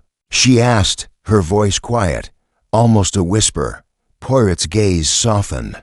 "Forgiveness, mademoiselle, is not something given lightly, but it is something you must give yourself. Only then can you move forward." Clara nodded slowly, as though processing the enormity of what he had said. Poirot could see the change in her eyes, the beginnings of understanding, of acceptance, of letting go. He turned away from her and addressed the room once more. The empty spaces left by Gregory and Isabel's departure were now filled with a heavy silence. The guests were all gone, except for Clara and her aunt, who sat quietly in the corner. Lost in her own thoughts, Poirot glanced around the room, as if measuring the weight of the past few days. "I have solved the mystery," he said to no one in particular, his voice calm and steady. "But you must all understand that the consequences of what happened here go beyond the confines of this investigation. The truth has been revealed, but it is not just the law that will judge you, it is your own conscience, your own understanding of what you have done." He paused, looking out over the grounds one last time. The estate was a beautiful one, but it would never be the same. The events that had unfolded here would be a shadow over everything, a reminder that the past, no matter how carefully we try to hide it, always finds a way to emerge. Poirot took a deep breath, his hands folded neatly in front of him. "The one thing I have learned from this case, Ms. Amos, is that people are not always what they appear to be. The truths we hide, the secrets we carry, they shape us. But it is not until we face them that we can truly begin to understand ourselves." With those words, Poirot turned and began to walk toward the door. His steps were measured, deliberate, as always. But this time, there was a slight pause as he reached the threshold. He looked back one final time. "I will leave you now," he said quietly. "But remember, Ms. Amos, the truth always comes out. It may take time, it may be buried for a while, but it will rise again, and we will be forced to confront it." Poirot left the room without another word, the door closing softly behind him. The guests were left alone in the quiet aftermath of the case, each of them now left to confront the truth in their own way. The mystery had been solved, but the consequences would be felt for much longer.